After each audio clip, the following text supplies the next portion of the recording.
Yeah, embezzlement is a form of corruption. In fact, it even causes more problems. A lot of people, when they think of politics, what first comes to their mind is corruption. Politics brings about a lot of corruption, disunity, a lot of problems to the society. So, personally, I do not really like politics, yeah. I know how people are cheating to become presidents. Because bribing is a big issue in Nigeria. I think what we should do is cyber voting. We also have hackers out there. People really good at hacking. You said it will be really hard to hack. Yeah. It will be almost impenetrable. It's kind of simple.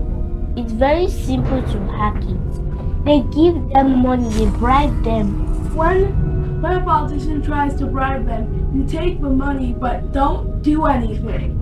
What would you say to Nigerian children who right now are not happy with the leadership in Nigeria? What encouragement would you give to them? They should follow what they can do. I'm not saying the bad things, the good things that would help the society and help Nigeria to become a better country.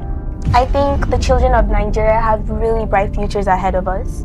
We should know that deep down in our president's hearts, they still want what's best for Nigeria. Even though sometimes they might act selfish, they steal money, embezzlement, I still feel like they would have things that they want Nigeria to prosper in. The president, Tinubu, isn't even trying.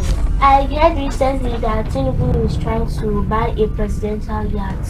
He's meant to use that money to build schools, hospitals, to even help the needy. So he doesn't do that. All he does, he's selfish. He cares only about himself and stuff. He doesn't even think about others. He puts his needs before other people's. The new generation should have more right of speech. They should allow them to talk their mind.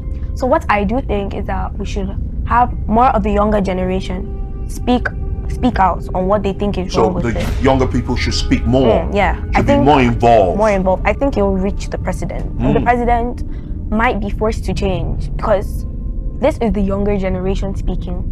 We are the future leaders of the world. If you were president for 1 month, what would you do? The money that the government has been embezzling, I think I'll try to make it back.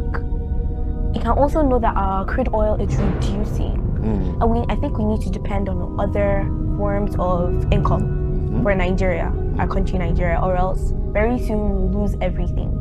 I'll build a homeless shelter for those who don't have a home. Then I build schools for them, hospitals in case they get sick. Okay.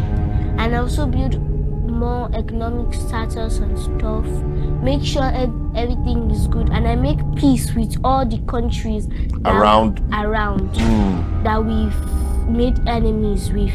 Like the saying goes, keep your friends closer and your enemies close. I'll make schools public schools, so people don't have to pay. So there'll be no excuse not to go to school. Nice. The non-privileged children that can't go to school, I would make a school for them. Get them good teachers, not those teachers that would just leave the class and just write some things on the board.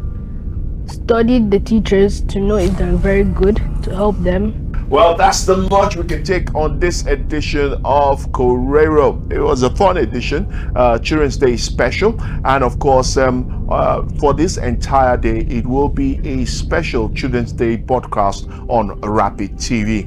Until I come your way tomorrow, remember, as always, we'll keep our ears to the ground and our searchlight beamed on developments as they evolve.